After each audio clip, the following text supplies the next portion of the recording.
Welcome to El Regnum channel. If you are new to this channel, please do not hesitate to click subscribe and hit the notification bell for you to be more updated of the coming videos.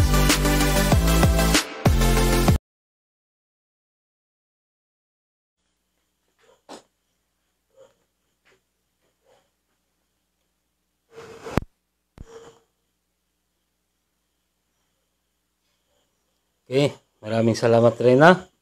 Isang mapagpalang oras po sa ating lahat. Mula Luzon, Visayas, and Mindanao. Live po tayo ngayon sa The Kingdom of God, Region 2, Province of Quirino. Sa bahay po ng ating kapatid, si Reyna Merlita Baltasar, sa Barangay Poblacion Sur, Madlela, Quirino.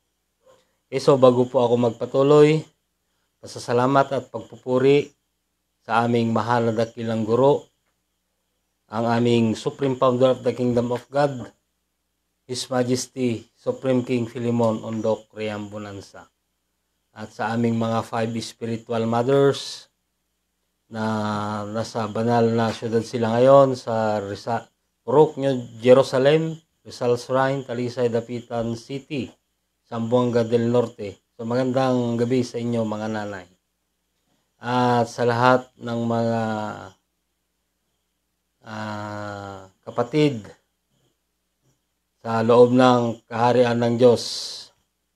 At ganoon din na ako ay nagpapasalamat at lubos na gumagalang sa aming mahal na Pangulo, mahal na Prinsipe Rocky Y. Riambonanza, na siya po ang aming President ng The Royal Alpha Omega Ring Trading Corporation.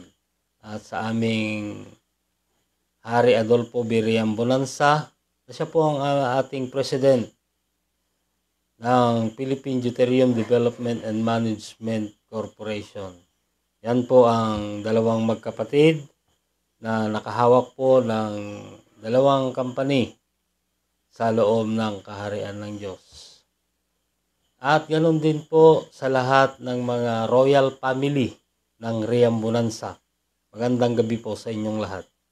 At sa lahat po ng mga 12 tribes, 12 apostoles, sa lahat ng mga board of directors mula Region 1 hanggang Region 12, na kinabibilangan po ng aming regional director ng Region 2, Hari Edgar Palor Ligutom, at sa kanyang Reyna Rose Padillo Ligutom. So magandang gabi sa inyo, Hari at Reyna. At sa lahat po ng mga 70 prophets buong Pilipinas, sa lahat ng mga municipal leaders, barangay leaders, down to Purok, sa lahat ng mga prinsipe at prinsesa. At ganoon din sa mga kapatid po natin dyan sa ibang bansa, ang aking ina, si Reyna Shirley del Rosario, at si Prinsesa Claribel Baltasar. At sa kapatid po natin dyan sa Negros, yan, si Hari Rigi Pagumpana, kasama niya ang kanyang Reyna Jel Pagumpana. At sa mga kapatid po natin dyan sa Nagasikan, Santiago City, unang-una si Hari Ramil Tadya, Hari Redentor Domingo, Hari Gino Tolentino, si Reyna Marites Saldivar, at si Reyna Gloria de Leon, at ang aking kapatid, si Reyna Los Biminda Gutierrez, at si Prinsipe J.B. Sales. Sa mga kapatid po natin dyan sa Cabarugis, Quirino, si Reyna Rosalia Toginayo, at si Reyna Marina Ansibi. At saka kapatid natin dyan sa Nagtipunan, Digaw family, sa Haring Raul Digaw at sa kanyang Prinsipe Fernando Digaw. So magandang gabi po sa ating lahat. Okay, so sa gabing ito, narito naman po kami upang magpahayag na naman sa inyo ang mga nakatagong lihim sa banal na kasulatan, at higit sa lahat yung plano ng Diyos dito sa ating daigdig, mga kapatid. Na ano ba yung plano ng Diyos sa ating daigdig? Ang plano ng Diyos ay magtayo, sapagkat Diyos lang ang may programa or may plano sa lahat. Sapagkat siya ang naglalang sa mga bagay dito sa daigdig, maliit man o malaki. Diyos ang naglalang, mga kapatid. At isinalita niya ito sa mga talinhaga. Diyan niya itinago yung lihim tungkol sa kaharian ng Diyos sa mga talinhagang salita, mga kapatid. Na ang Diyos ay siya muli yung magtatayo. Alamin natin kung saan niya ito itatayo muli, sapagkat hindi man ito tinanggap ng mga tao doon sa bansang Israel, mga kapatid. Kaya balikan natin yung panahon ng ating Panginoong Hesukristo, na siya yung pinili or sinugo ng Diyos upang siya ang magtayo sana ng panglimang kaharian sa daigdig, mga kapatid.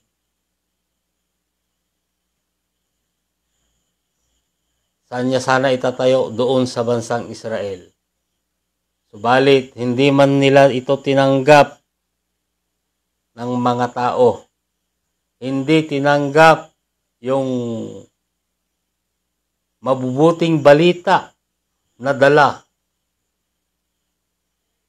ng ating Panginoong Hesukristo. Bagkus siya ay hinuli, pinarusahan, higit sa lahat pinako sa cross, mga kapatid.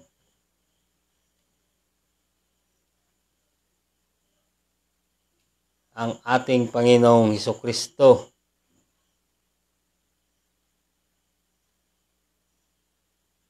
na siya sana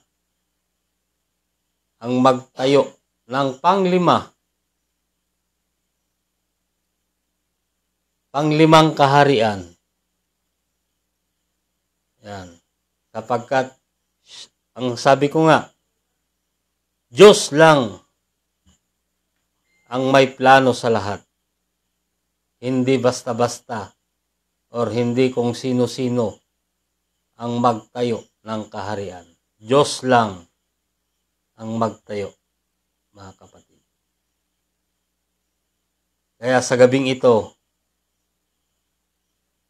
ay papatunayan ko rin na ang bansang Pilipinas ay dito muli itatayo ng Diyos ng kanyang kaharian. Subalit ang Diyos ay nag-utos. Ano ang kanyang inutos? Ayon sa banal na kasulatan sa Matthew 6:33 na sinasabi, datapwat hanapin muna ninyo ang kanyang kaharian at ang kanyang katwiran, at ang lahat ng mga bagay na ito ay pawang idaragdag sa inyo. Yan ang inutos ng Diyos, mga kapatid.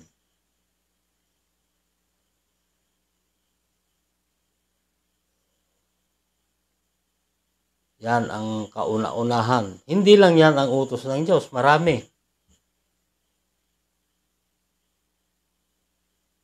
Marami ang utos ng Diyos, mga kapatid. Kaya sa gabing ito, papatunayan ko na dito nga talaga tatayo muli ang Diyos dito sa bansang Pilipinas ayon sa banal na kasulatan. Sa Isaias 2:4. Basa hari. Ganito po ang mabasa ayon po sa Isaias 2:4. At Siya ay hahato sa gitna ng mga bansa at sasaway sa maraming tao at kanilang pupukpukin ang kanilang mga tabak upang maging mga sudsod at ang kanilang mga sibat ay maging mga karit. Ang bansa ay hindi magtataas ng tabak laban sa bansa o mangangaral pa man sila ng pakikipagdigma.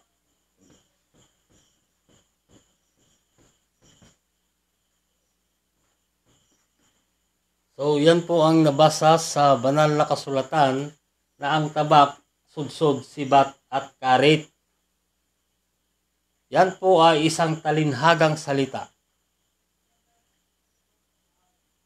sa banal na kasulatan kung nasaan ang kaharian ng Diyos na inalis mula sa bansang Israel at ibinigay ito sa isang bansa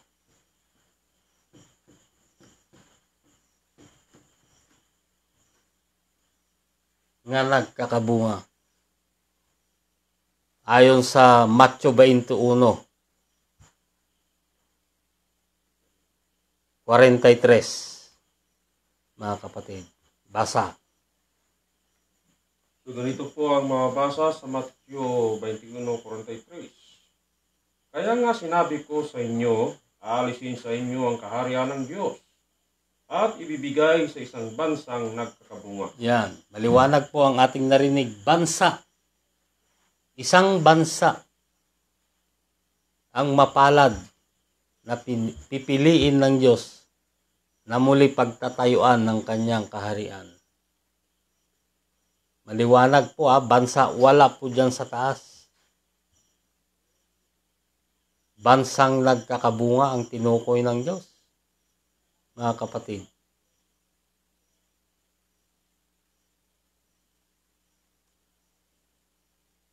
Kung ating iisipin, sabihin na lang natin na 300 nation, lahat ng bansa. Subalit, isa lang ang mapalad na pipiliin ng Diyos, mga kapatid.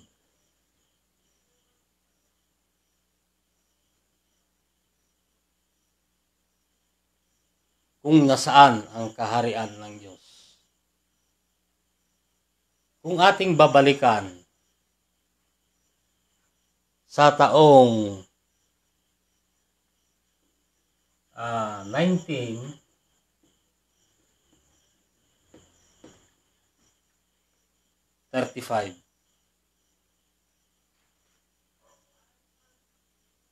Ang tanong, sa taong 1935, sino po ang ating presidente sa taong 1935? So wala pong iba. Si Manuel Quezon. Si Manuel Quezon ay nagtatag doon sa saligang pambansa ng isang batas na ito ay Article 2, Section 3. Na ano po ang ibig sabihin ng Article 2, Section 3? Ha? Article 1, Section 3. Na ang ibig sabihin, ang bansa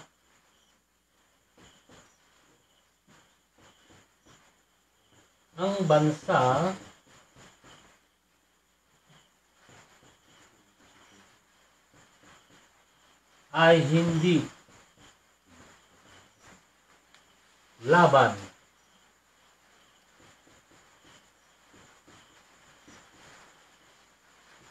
sa mga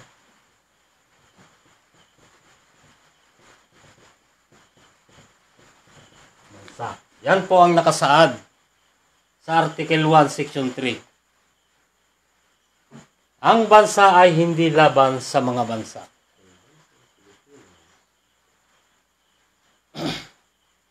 Mga kapatid,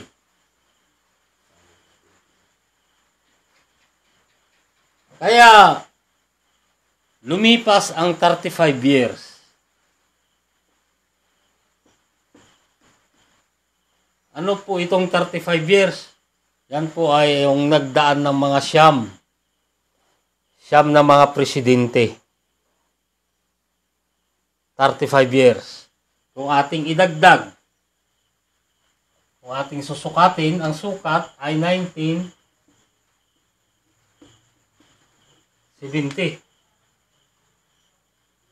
Kung nasaan ang kaharian ng Diyos. Sapagkat ang kaharian ng Diyos inalis sa bansang Israel, binigay sa isang bansa na nagkakabunga. Sa taong 1970, ang tanong, sino po ang naging presidente po natin? So, wala pong iba, ang ating dating Pangulong Ferdinand Marcos.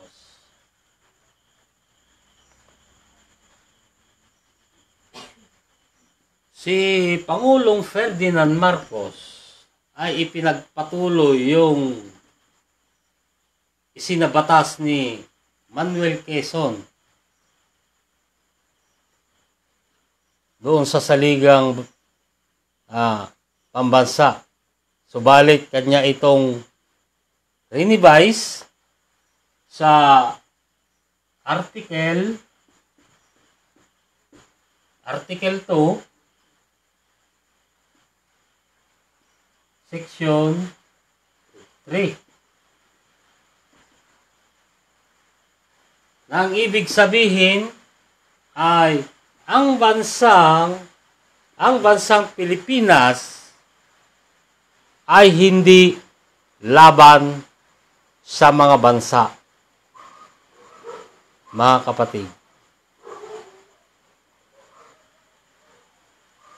kanya itong renevise sa Article 2, Section 3. Kaya lumipas ang 2 taon, kung ating idagdag sa taong 1970, yung 2 taon, ang sukat, 1972.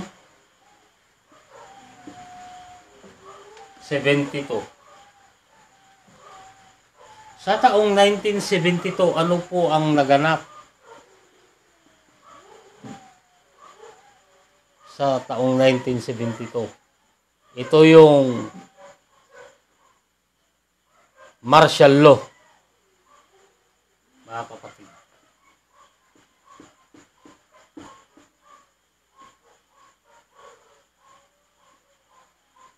Na ang ibig sabihin ay ipinakumpiska ng ating dating Pangulong Ferdinand Marcos yung mga armas na walang kaukulang lisensya. Mga kapatid, na kanya sana itong ipapatapon sa gitna ng dagat. Subalit nakita man ito ng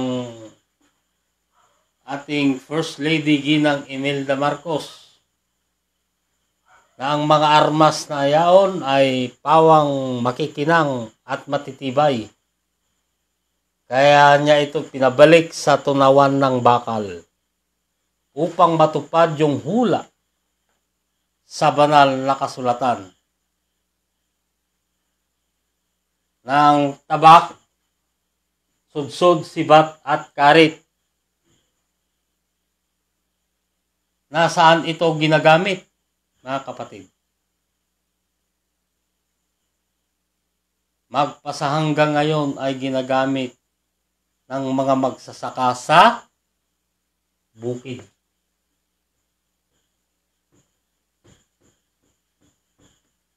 Yan. Kaya ang tanong, saan ito naganap? So walang iba, bansang Pilipinas.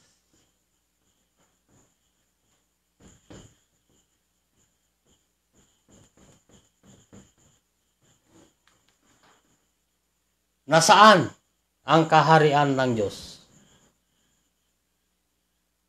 Hindi po ako natatakot o mahihiya na sabihin sa buong daigdig na ang bansang Pilipinas, ito yung tinukoy ng Diyos na bansang nagkakabunga.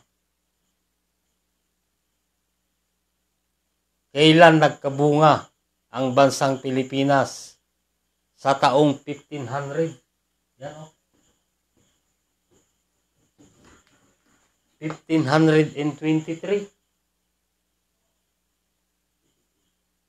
Philippines is a Christian country. Dumami ang naniniwala na si Kristo ay Diyos, mga kapatid. Bansang nagkakabunga. Bansang Pilipinas. Na pinatunayan, sinigaw ng 2 tao at binautismohan ng isang pari upang maging ganap ng mga tao sa bansang Pilipinas ay ganap na Kristiyano, mga kapatid. Si Father Pedro Valderrama. Yan po ang aking tinalakay sa kaorasang ito. Maraming salamat at higit sa lahat ng taga-subaybay at taga-pakinig ng programa po ng aming mahal na dakilang guro, ang aming Supreme Founder of the Kingdom of God, His Majesty Supreme King Philemon Ondoc Reambulansa. Subaybayan nyo lang po ang aming pagla-live sa araw po ng Miyerkules at araw ng Linggo. Yan, sa ganito ring oras. At sa aming mahal na Pangulo, mahal na Prinsipe Rocky Y. Reambulansa, at sa kanyang kapatid, Hari Adolfo D. Reambulansa.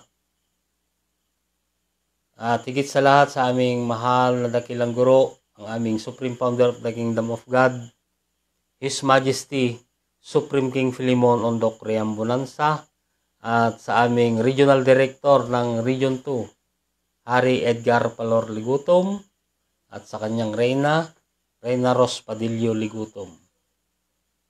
At ako po ang inyong lingkod, Hari Gerson del Rosario. Maraming salamat at magandang gabi po sa ating lahat. At pakinggan naman ninyo ang isa po nating kapatid upang siya naman ang magpatunay. Walang iba, Hari Roger Pagumpana. Hari.